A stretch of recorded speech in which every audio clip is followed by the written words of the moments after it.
Museum Muhammadiyah Yogyakarta merupakan museum arsip yang menampilkan sejarah perjuangan gerakan Muhammadiyah di Nusantara dari awal terbentuknya hingga perkembangannya saat ini.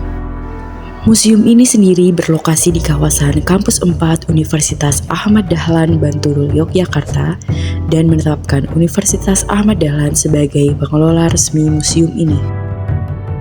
Pada tanggal 22 Juli 2017 diselenggarakan peletakan batu pertama oleh Presiden Joko Widodo sebagai tanda awal pembangunan Museum Muhammadiyah.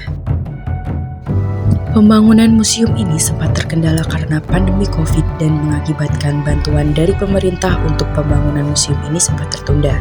Sehingga Rektor Universitas Ahmad Dahlan Dr. Muklas MT yang berkoordinasi dengan pimpinan Muhammadiyah Pusat pada saat itu berinisiatif menggunakan pendanaan internal untuk menyelesaikan pembangunan infrastruktur museum. Sehingga pada peresmiannya di tanggal 14 November 2022, Museum Muhammadiyah hadir dengan konsep museum yang komunikatif dan menarik sehingga memungkinkan pengunjung untuk dapat memperoleh informasi tentang Muhammadiyah secara lebih mengasyikkan. Museum ini didirikan untuk menjaga memori kesejarahan, peran-peran kebangsaan, kemanusiaan, dan keumatan Muhammadiyah sekaligus proyeksi masa depan Muhammadiyah.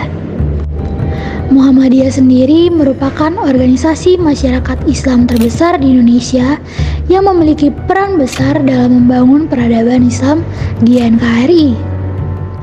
Organisasi ini didirikan oleh Kiai Haji Ahmad Dahlan pada tanggal 8 Agustus 1912 di Desa Kauman, Yogyakarta. Awal mula niat Kiai Haji Ahmad Dahlan dalam mendirikan organisasi ini adalah untuk memerangi praktik mistik sekaligus mengetaskan keterbelakangan pendidikan di masyarakat akibat penjajahan kolonial. Kiai Haji Ahmad Dahlan membawa pembaharuan pengetahuan dari peradaban Islam yang positif dan progresif berlandaskan ajaran Nabi Muhammad SAW yang diselaraskan dengan konteks dan permasalahan zaman. Dalam membangun Muhammadiyah, Kiai Haji Ahmad Dahlan mulai merintis organisasinya dengan mendirikan sekolah keagamaan di halaman rumahnya, yang kemudian diikuti dengan pendirian sekolah-sekolah Muhammadiyah lainnya di berbagai daerah di seluruh Indonesia. Beliau juga didampingi oleh istrinya, yaitu Siti Walidah, yang merupakan tokoh perempuan Muhammadiyah yang mendirikan organisasi perempuan Islam Sopotresno pada tahun 1914, yang kemudian dikenal dengan nama Aisyah. Kiprah tokoh-tokoh Muhammadiyah di Nusantara tak hanya berdampak dalam perkembangan pendidikan dan ajaran Islam saja, namun juga berpengaruh dalam perjuangan bangsa Indonesia dalam mempersiapkan kemerdekaan. Salah satunya penyusunan dasar negara atau Pancasila.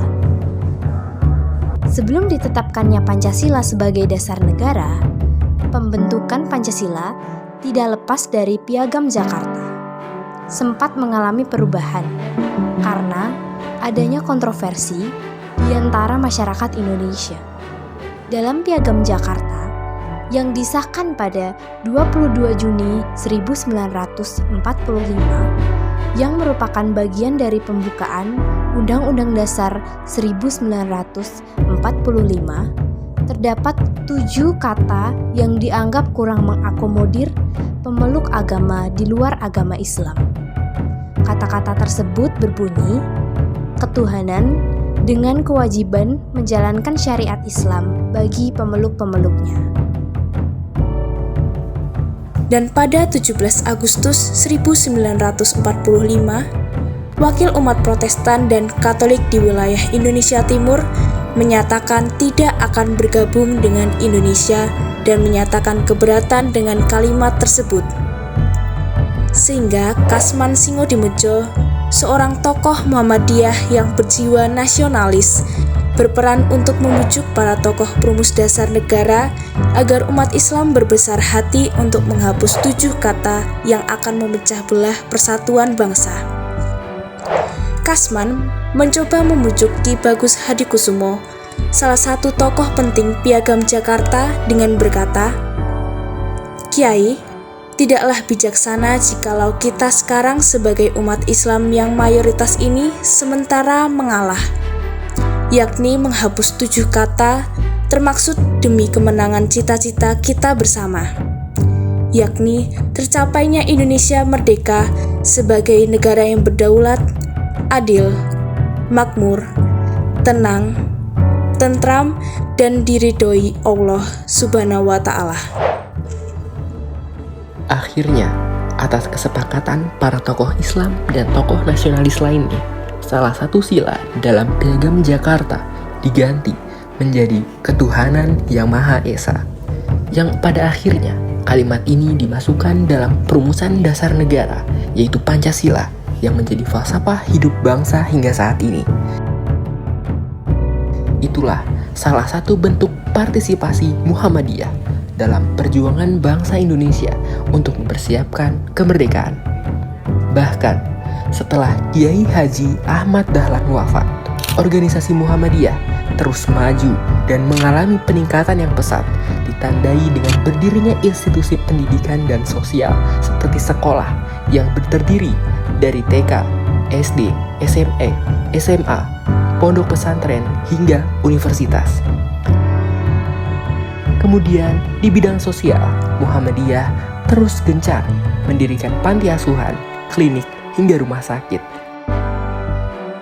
Dengan meneladani kisah perjuangan Kiai Haji Ahmad Dahlan yang dituangkan dalam Muhammadiyah, membuat kita dapat mengambil pelajaran tentang pentingnya sebagai bangsa Indonesia untuk memiliki jiwa nasionalisme dan kesadaran akan kemakmuran bangsa dengan peduli terhadap orang-orang yang terbelakang, baik dalam bidang pendidikan maupun agama, agar kita menjadi bangsa yang lebih maju dan tidak kembali dijajah oleh negara lain.